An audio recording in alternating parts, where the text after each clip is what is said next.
Emlékszel az I'm Gonna Get You Suka című dalra? 1988-ban iszonyú vicces volt. Bosszú fantáziák, merész stílus és túlzásba vitt humor, ami nem igényelt sok elmélkedést, de évtizedekkel később ez a vicc már nem olyan jó, mint amire számítottunk.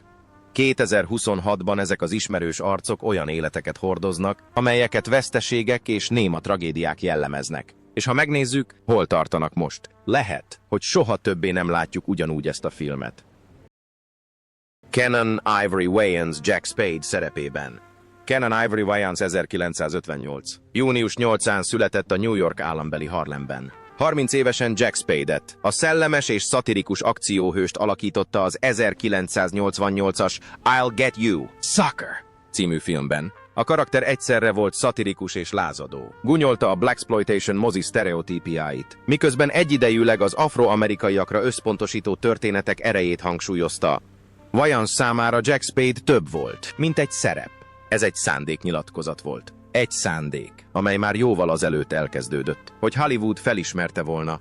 Egy szorosan összetartó közösségben, 10 gyermekes családban nevelkedett Wayans. Állandó anyagi nyomás és mindennapos faji feszültségek közepette élt. Szülei, Howell és Elvira Wayans úgy vélték, hogy az oktatás az egyetlen megoldás. Ezért arra ösztönözték, hogy törekedjen a fegyelemre és a rendre. Még a Tuskegee Egyetemen folytatott mérnöki tanulmányai alatt sem ingott meg a szórakoztatás iránti ösztöne, ami csendben olyan projektekhez vezetett, mint a Hollywood Shuffle, az 1987, és végül a saját zenei karrierje. Ahogy karrierje gyorsan fejlődött, magánélete is romokban hevert. Wayans 2001-ben feleségül vette Daphne Polkot, akivel 5 gyermeke született: Jolie, Nala, Kenan Jr., Bella és Daphne. A házasság 2006-ban válással végződött, ami érzelmi stresszt okozott neki, és arra késztette, hogy javítson anyagi helyzetén egy olyan időszakban, amikor Wayans nagy sikereket ért el.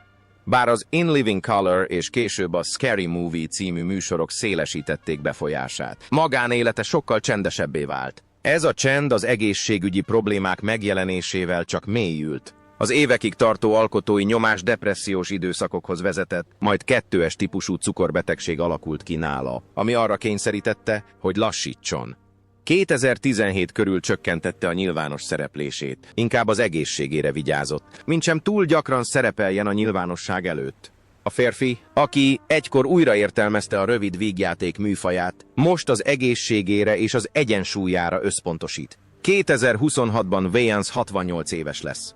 A színfalak mögött szelektíven dolgozott producerként és kreatív tanácsadóként, így befolyását a folyamatos nyilvánosság előtt is megőrizte. A televíziós műsorokból, filmekből és streaming szerződésekből származó, becsült $65 millió nettó vagyonával története nem hírhedtséggel, hanem komoly figyelemmel zárul, miután átalakította az amerikai humort és a saját módján visszavonult.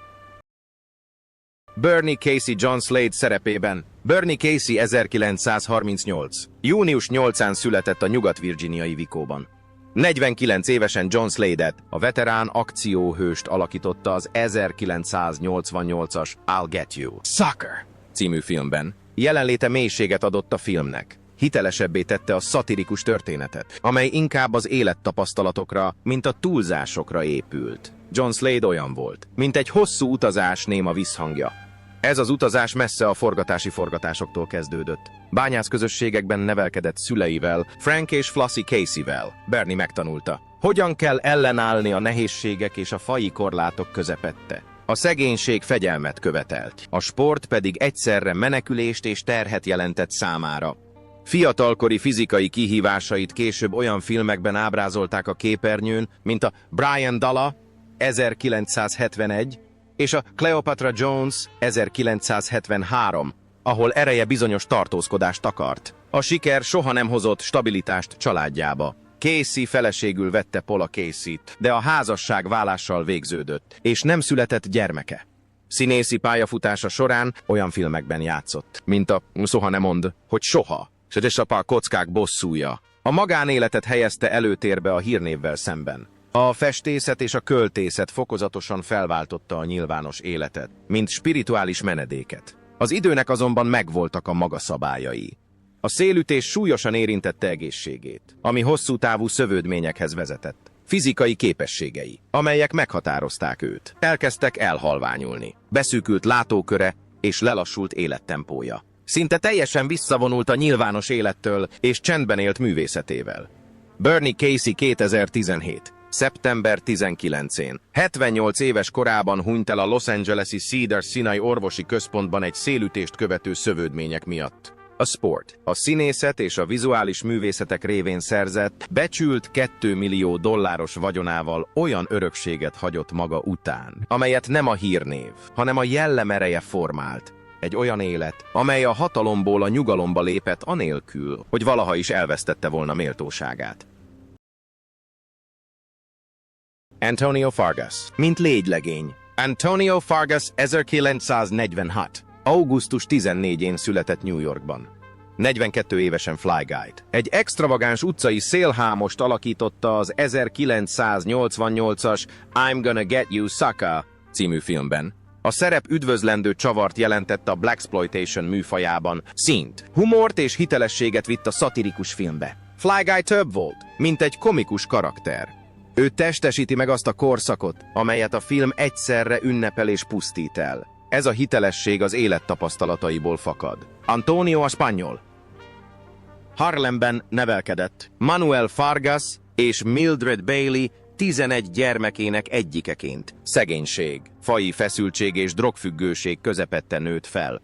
Szüksége volt egy érzelmi burokra a túléléshez, és a színészet kezdettől fogva a megtestesítője lett, kezdve az 1963-as The Cool World című filmmel. Ezek a formálódó évek formálták meg azt az éles humort, amelyet később olyan filmekben használt fel, mint a Foxy Brown és az Autómosó, ahol a humor gyakran mélyebb szorongásokat takart. Bár karrierje stabilizálódott, magánélete továbbra is viharos maradt. Fargas kétszer nősült és vált el. Második házasságából 2 gyermeke született, köztük Justin Fargas, aki később NFL játékos lett. Az 1980-as évek végén stabilabb partnerre talált Sandy Reid személyében, bár a kapcsolatukat komolyan próbára tette az 1994-es Northridge-i földrengés, amikor mindketten féltették a másik életét. Még a sikerek idején is mindig ott leselkedett a bizonytalanság. Az egészségügy is egy csendes küzdelemmé vált. Az őt körülvevő bűnöknek való kitettség évekig tartó időszaka végül az alkohol- és dohányfüggőséghez vezetett, amelyek a stresszből, nem pedig a visszaélésből fakadtak. Az 1990-es években tudatosan úgy döntött, hogy leszokik a függőségéről, ami fordulópontot jelentett számára, hogy továbbra is folyamatosan dolgozhasson olyan televíziós műsorokban, mint az Everybody Hates Christ anélkül, hogy önpusztításba keveredne. A felépülési folyamat nem törölte el a múltat, de segített neki visszanyerni az irányítást a megmaradt dolgok felett. 2026-ban Antonio Fargas 80 éves lesz. Távol él a reflektorfénytől, és alkalmanként színészkedik, miközben ingatlan befektetéseit kezeli. Becsült nettó vagyonával $1 millió becsülik. Örökségét nem csak a gazdagságra, hanem a kitartásra is alapozza. Olyan ember, aki túllépett az iparágon, a korszakon és önmagán is, kitörölhetetlen nyomot hagyva a fekete mozi történetében. Steve James, mint Kung Fu Joe. Steve James 1952. Február 19-én született New Yorkban. 36 évesen Kung Fu Joe-t. Egy fegyelmezett és könyörtelen harcost alakított az 1988-as I'm Gonna Get You Sucker című filmben. Karakterének hitelességét fizikai képességeivel vitte a szatirikus látványosságba, a szatírát kontrasztál, nem pedig gunnyá alakítva. Kung Fu Joe emlékeztette a közönséget, hogy a poénok mögött igazi harcosok állnak. Ezt a fegyelmet már fiatalkortól csiszolták. Egy kreatív, de anyagi nehézségekkel küzdő családban nevelkedett James megtanulta, hogy az önvédelem és az identitás építés során a fizikai erőre támaszkodjon. A harcművészetek pajzsává és szilárd alapjává váltak a fizikai sérülések ellenére, amelyek egész életében gyötörték. Ez az alap közvetlenül befolyásolta színészi karrierjét. Amint azt olyan filmekben is láthattuk, mint az Amerikai Ninja és a Delta erő, ahol az erő gyakran helyettesítette a párbeszédeket.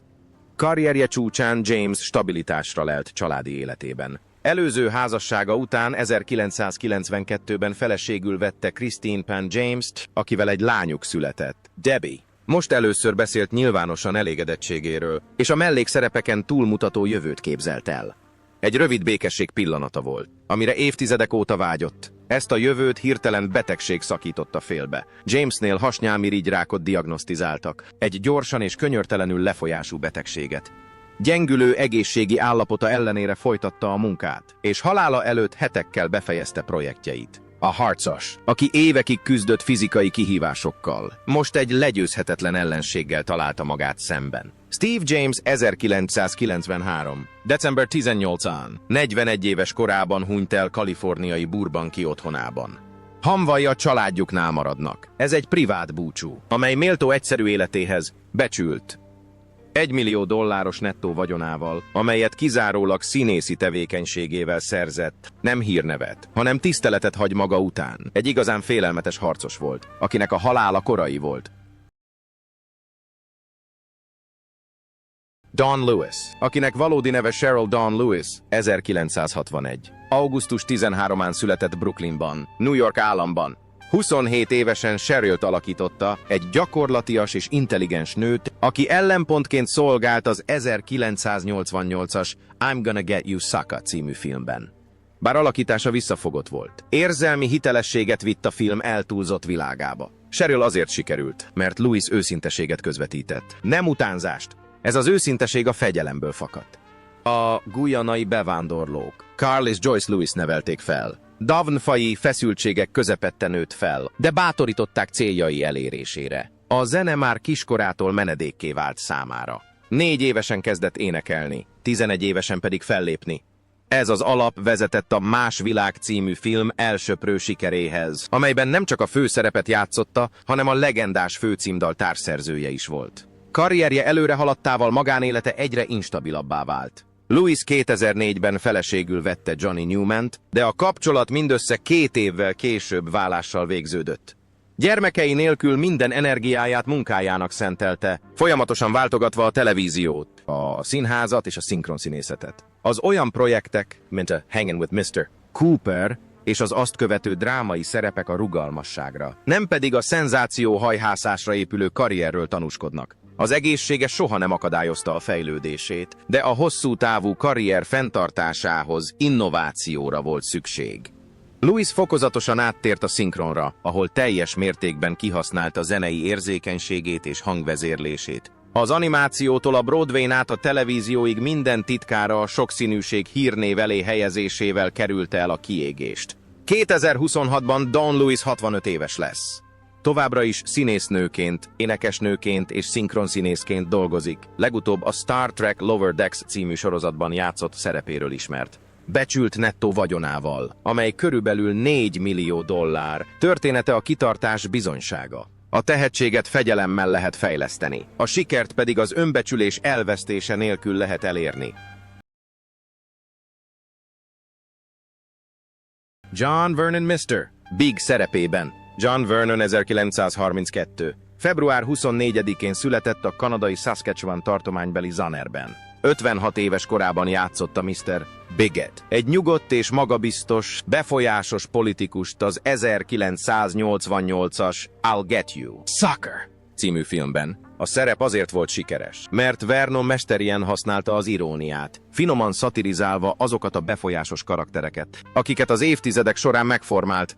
Jelenléte hitelességet kölcsönzött a paródiának, növelve a poénok hatékonyságát. Mielőtt Hollywoodba érkezett, életét folyamatos változás és instabilitás jellemezte. Kanadában bevándorló szülők nevelték. Vernon nehéz anyagi körülmények között nőtt fel, és gyakran költözött. Már kiskorától kezdve megtanulva alkalmazkodni. Ez az instabilitás inkább fegyelmezettségre, mint lázadásra késztette, ami hozzájárult a kanadai televízióban elért sikereihez. Az amerikai mozizásba belépve eleganciát és veszélyességet árasztott, ezt a tulajdonságot később olyan filmekben is bőségesen bizonyította, mint a Piszkos Harry, 1971, és a törvényen kívüli Josie Wales, 1976. Ez az alap formálta legikonikusabb imázsát. Vernon felejthetetlenné vált Dean Wormer szerepével az 1978-as Animal House című filmben, amely megszilárdította klasszikus és erős hollywoodi gonosztevőként szerzett hírnevét. Még egyetlen szerepben is kitartóan dolgozott, tehetségéért és megbízhatóságáért tisztelet övezte. A képernyőn kívül viszonylag csendes életet élt. Vernon feleségül vette Nancy Westet, és gyermekei születtek. Köztük Kate Vernon, aki később színésznőként apja nyomdokaiba lépett. Családja erős támogatást nyújtott neki kihívásokkal teli karrierje során, megadva neki azt a stabilitást, amelyből gyermekkorában hiányzott, bár a házasság válással végződött. Vernon szoros kapcsolatot ápolt gyermekeivel, és követte művészi útjukat. Utolsó éveiben egészségi állapota jelentette a legnagyobb akadályt. Vernon szívműtéten esett át, de szövődmények léptek fel, és teste soha nem épült fel teljesen. 2005. Február 1-én hunyt el Los Angelesben, 72 éves korában. Halálakor nettó vagyonát $2 millió becsülték, amelyet következetes színészi karrierjének köszönhetően szerzett, amely mind a baljós, mind a befolyásos alakok formálásában segített az amerikai moziban.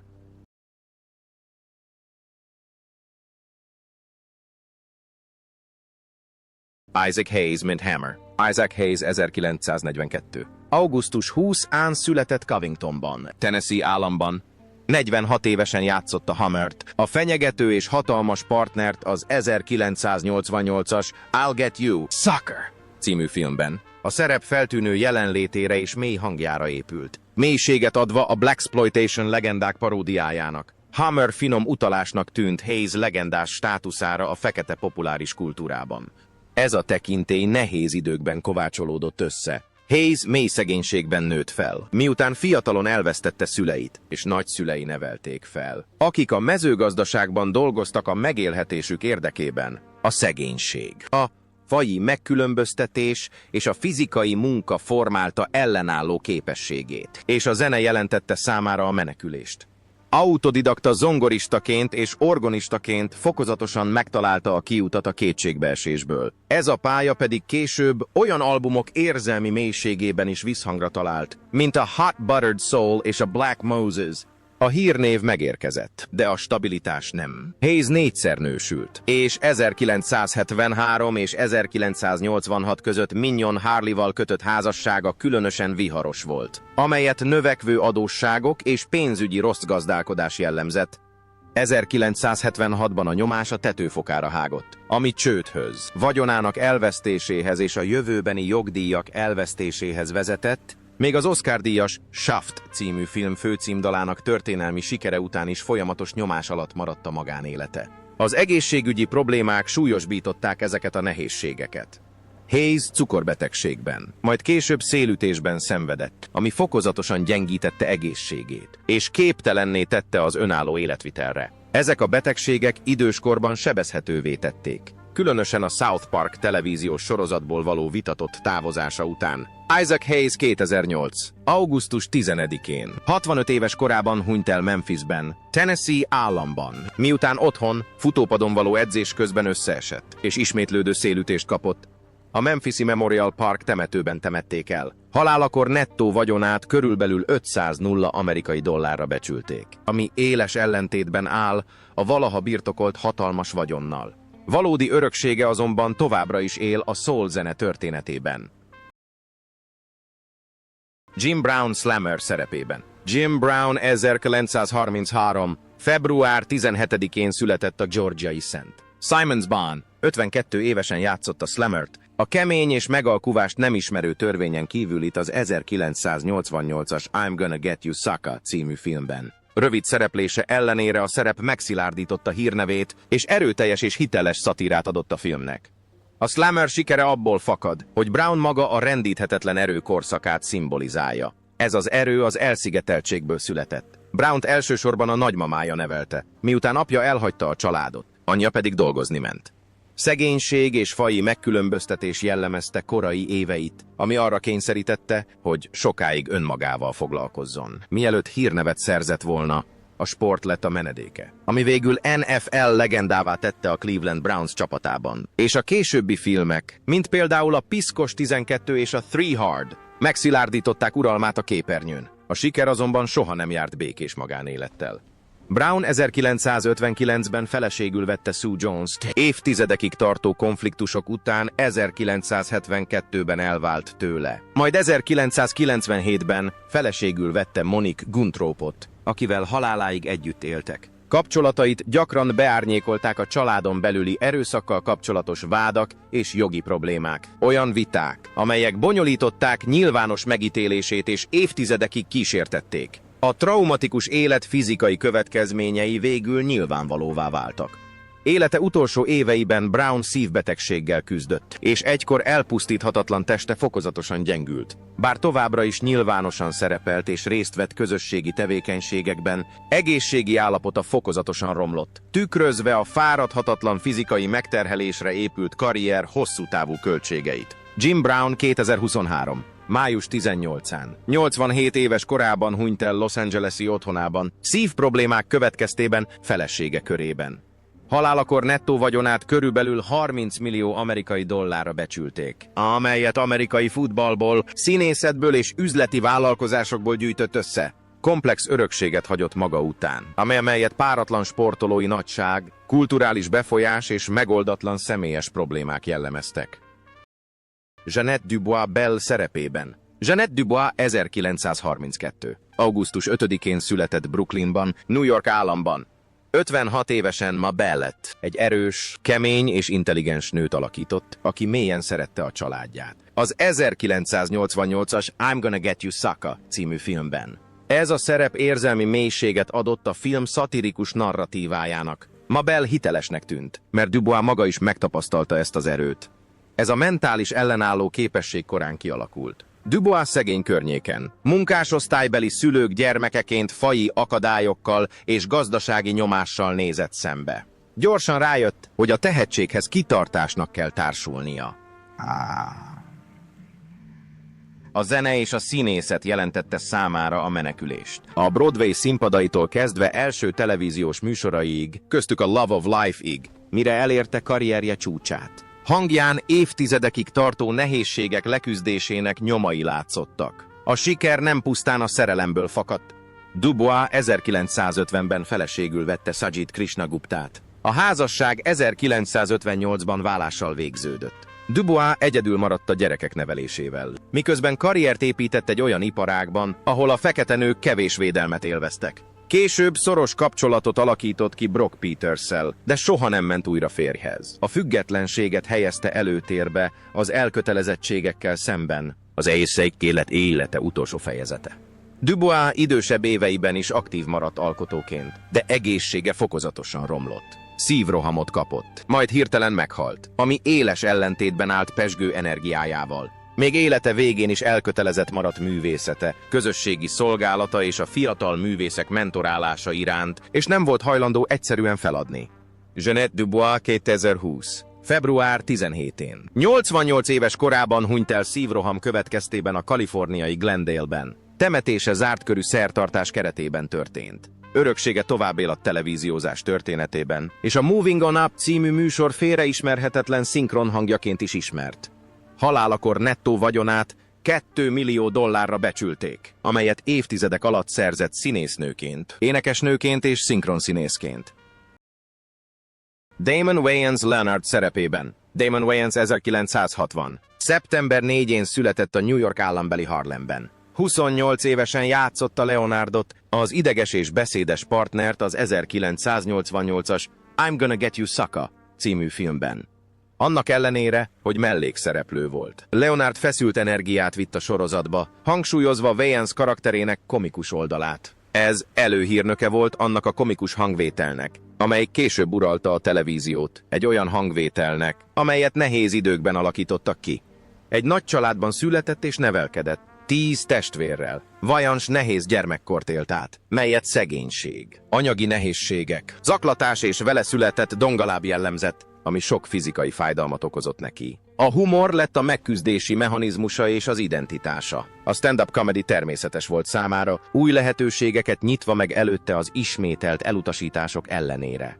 Vajans karrierje az In Living Color 1990-1994 sorozattal virágzott fel. Híressé vált. Olyan karaktereket alkotott, mint Homie D, clown, és testvéreivel újraértelmezte a rövid vígjáték műfaját. Folytatta sikereit filmekben és televízióban, többek között a Major Payne 1995, és később a My Wife and Kids 2001-2005 című alkotásokban, bebizonyítva, hogy színészként és producerként is tud.